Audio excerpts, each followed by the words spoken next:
button switch homes. For more content.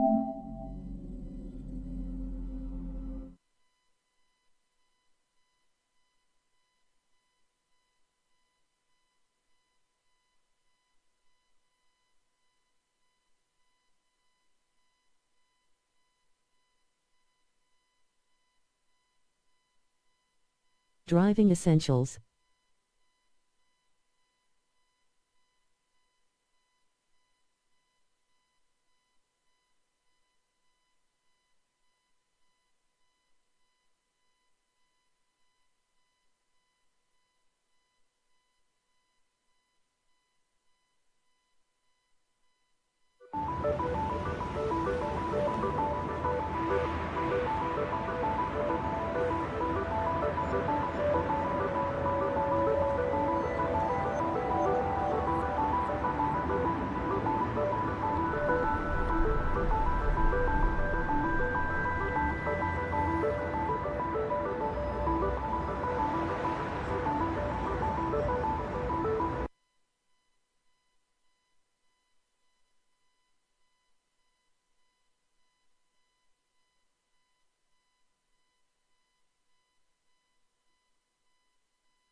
You'll have the chance to experience many types of intersections, each with their own set of rules.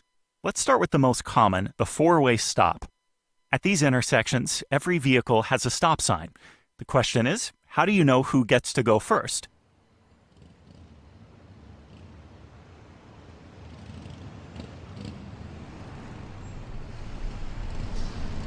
The rule is simple. The first one to arrive gets to go first, then the second, then the third. It's important then to pay attention to the order in which the vehicles arrive and come to a stop. Looks like you're number 4. Let's get back in the car. When it's your turn to go, drive straight through the intersection. If you're ever unsure whose turn it is, it's safer and more courteous to let the other driver go first. Try to make eye contact with the other driver and use a hand gesture if possible. Then proceed slowly in case there was any miscommunication.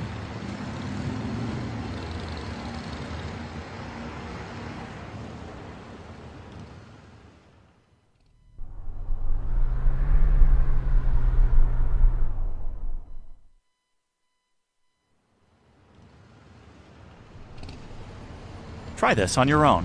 Pay attention to the order in which the other vehicles arrive, and proceed through the intersection when it's your turn.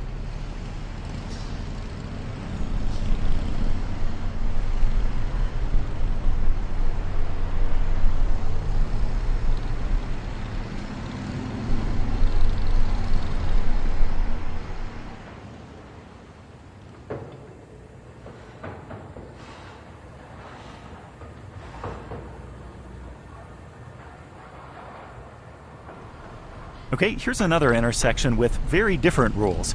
Notice the other vehicles don't have a stop, only you.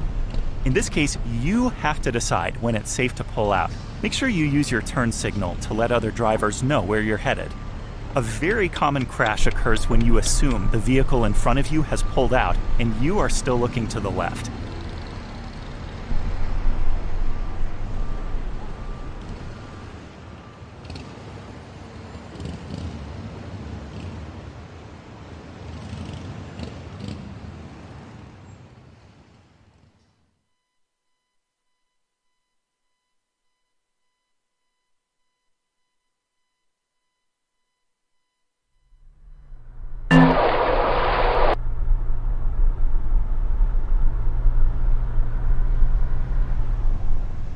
Signal lights are in a way easier because you have a light that tells you when to go. At many intersections, you can take a right when the signal light is still red.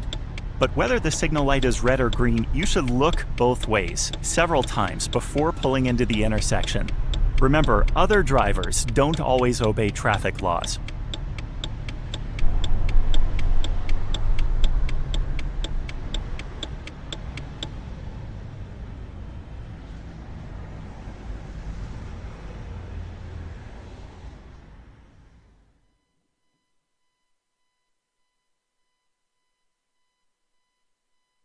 It's good to leave at least one car length between you and the vehicle in front of you.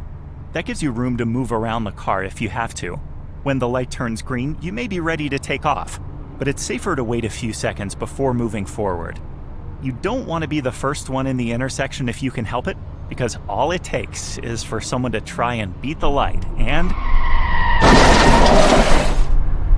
Let's clear up this mess. Okay, let's keep going.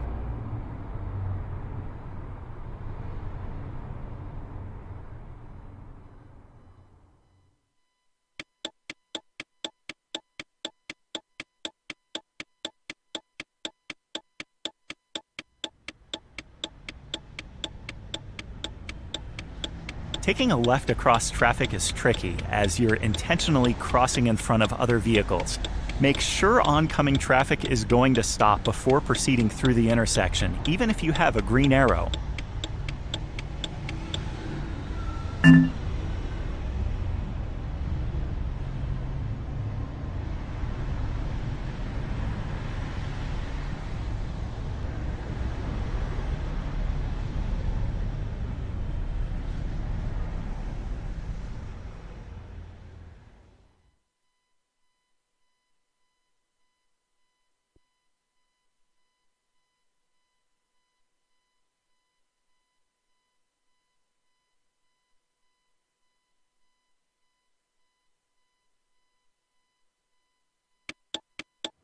Roundabouts are unique intersections. They're designed so you don't have to stop, but you do have to yield to oncoming traffic, as those vehicles already in the roundabout have the right of way.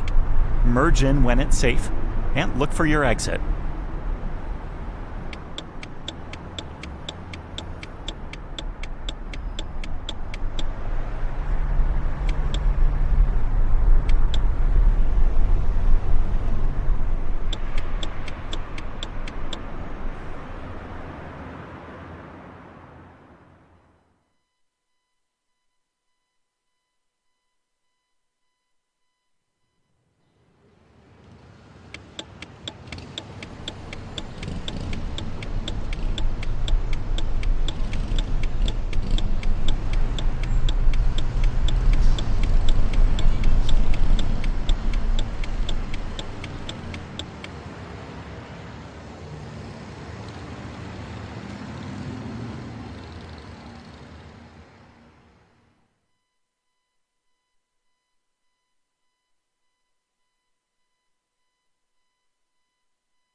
Not all intersections have signal lights or stop signs. For instance, this highway with its on-ramps and off-ramps is just like an intersection where other vehicles will be crossing your path or pulling into your lane. Just note you may need to stop for other vehicles even if you have the right of way. So depending on where you live, railroad crossings may be rare, but you must know what to do and what not to do. The most important thing is to take warning lights seriously. Even if you don't see a train, don't go around the gates or cross the tracks if the lights are flashing. Don't try to beat the train. Trains are moving way faster than they look, and they can't stop in time. And when it comes to a crash between you and a train, the train always wins. Wait until the gates are fully up and all warning lights stop before you cross. Even then, it's good to look both ways before crossing. Don't rely solely on the signal lights. Whatever you do, don't stop on the tracks, even if a train is not coming. If a car is in front of you, it's better to wait till he's out of the way so you don't get trapped if they suddenly stop.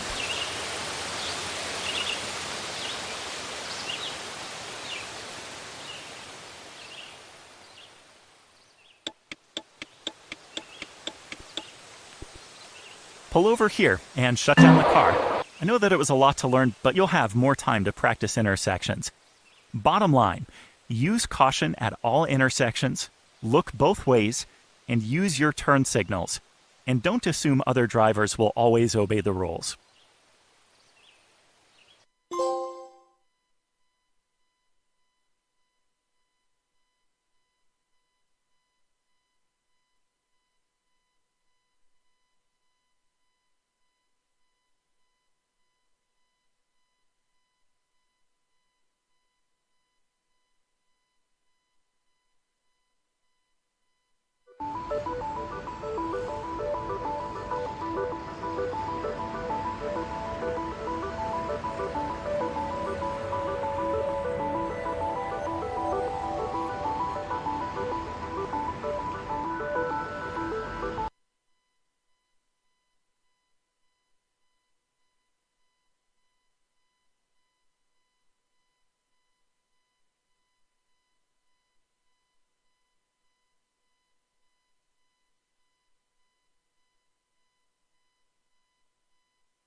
So maintaining an adequate following distance is one of the most overlooked safe driving practices. The recommended following distance between you and the vehicle in front of you is 4 to 6 seconds, and that's in good weather. Add in wet roads, poor visibility, and other factors, and that recommended following distance can go up to 8 to 10 seconds. If that seems like a long way back, it is. Or at least it'll look like it is. Yeah, sure, you can tailgate someone, and as long as traffic keeps moving, no problem, but things can change suddenly. As I mentioned before, it takes longer to stop a vehicle than you might think. It takes approximately 1.5 seconds to recognize a hazard and begin pressing the brake. That's because in any given situation, the driver must first see the hazard, second, identify it as a risk, third, decide if braking is the correct response, and then finally move the foot from the gas to the brake. The 1.5 second response time assumes you are paying full attention to the road and not distracted, which can add several seconds to your response time. Keep this in mind, this is not how long it takes your vehicle to come to a stop, it's how long it takes before your foot touches the brake and the vehicle only begins to slow down.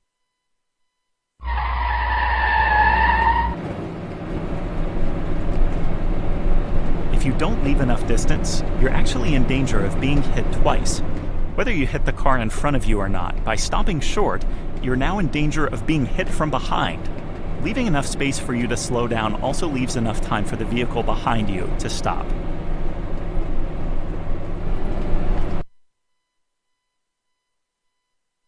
Okay, now it's your turn. Let's get on the highway and practice maintaining a 4-second following distance.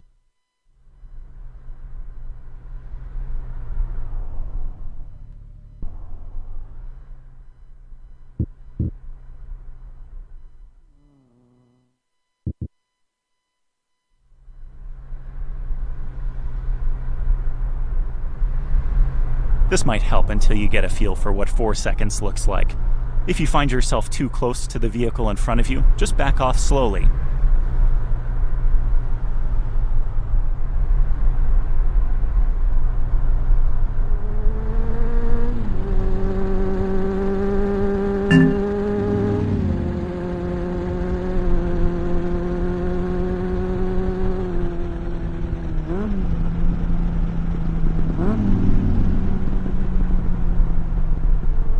Although you're doing your best to maintain a proper following distance, you won't always be able to control your distance, as other vehicles may merge in and out of your lane. What's important is that you're aware of your distance, and you're continuously and safely making adjustments to your speed.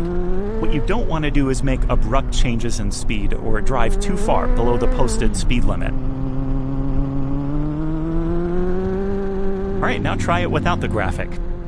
So now, how do you know if you're maintaining a 4-second following distance? Well, one trick is to use roadside objects, such as a road sign, guardrail, or these black and yellow markers on the left. So find some marker well ahead of you. When you see the vehicle in front of you pass that marker, begin counting, and continue counting until your vehicle passes the same marker. This is a good estimate of how far you are from the vehicle in front of you. Go ahead and try it. Look at the vehicle in front of you. Wait until it passes some marker you choose, then count 1, 2, 3, 4, and stop counting when your car passes the same marker. If you're too close, adjust your distance, choose another marker, and then count again.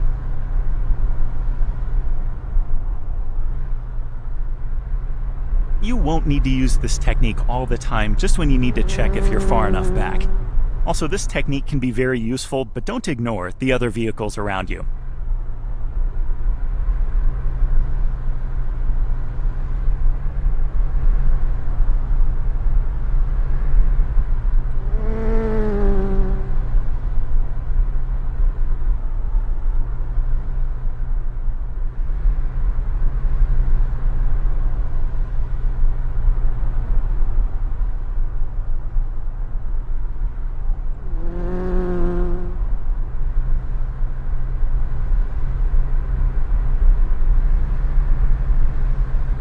Oh, hey, where are you going?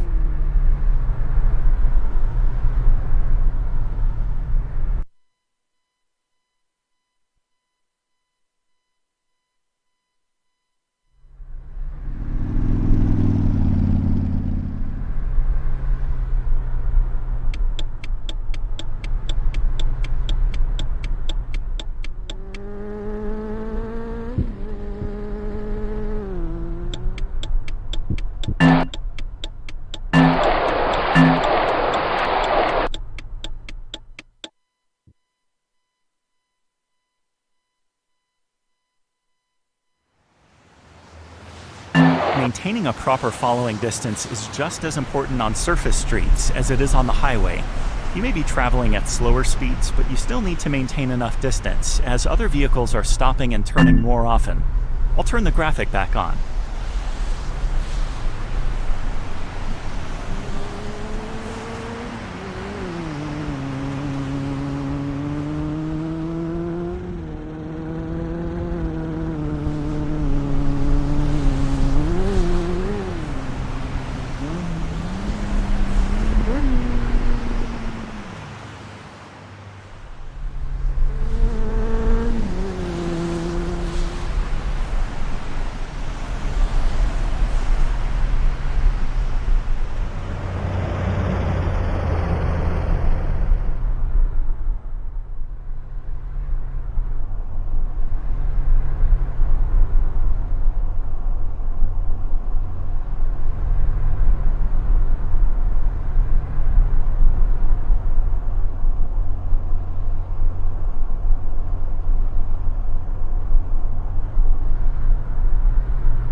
Go ahead and pull into any of these parking spots and shut down the car.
So maintaining space around your vehicle is closely related to maintaining a proper following distance, but in this case, it means maintaining space all around your vehicle, not just in front of you.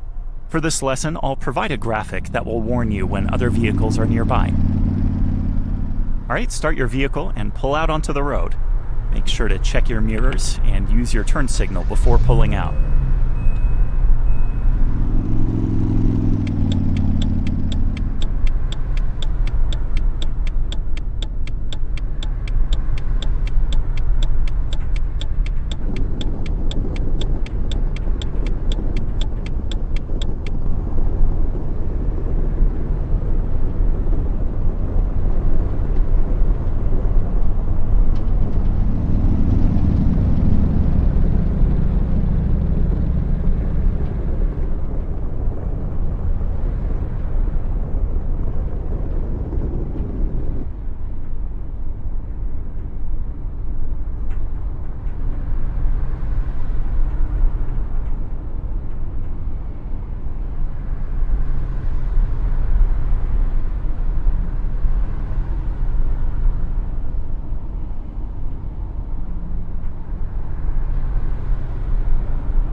In the previous lesson, you learned the importance of leaving enough space between you and the vehicle in front of you in case you have to stop suddenly. But coming to a stop may not always be the appropriate response. If the appropriate response is to steer around the vehicle, you'll need to make sure there's a safe space to move into, such as an adjacent lane. So how do you know if there's a safe space to move into? Well, the same method you use for identifying hazards, you'll also use to identify safe spaces. Use your scanning techniques, especially checking your mirrors, to identify spaces around your vehicle that are clear of traffic. Look left and right often to check if there's a car beside you. And position your vehicle so that those spaces remain clear. Don't weave in and out of traffic, just make subtle adjustments to your speed. Remember, you can't control the behavior of other drivers, but you can do your best to keep things clear around you and at least know when they're not.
On the highway, it's the same thing.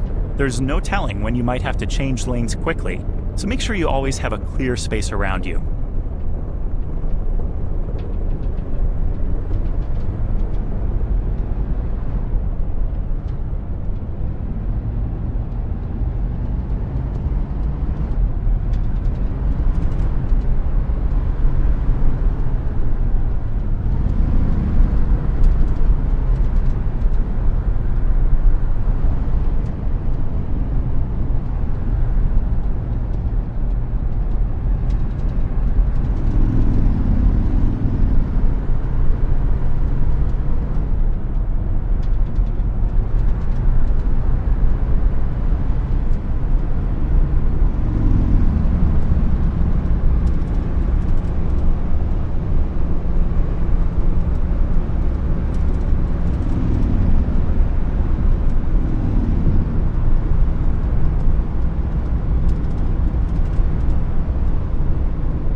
Okay, go ahead and pull into this gas station.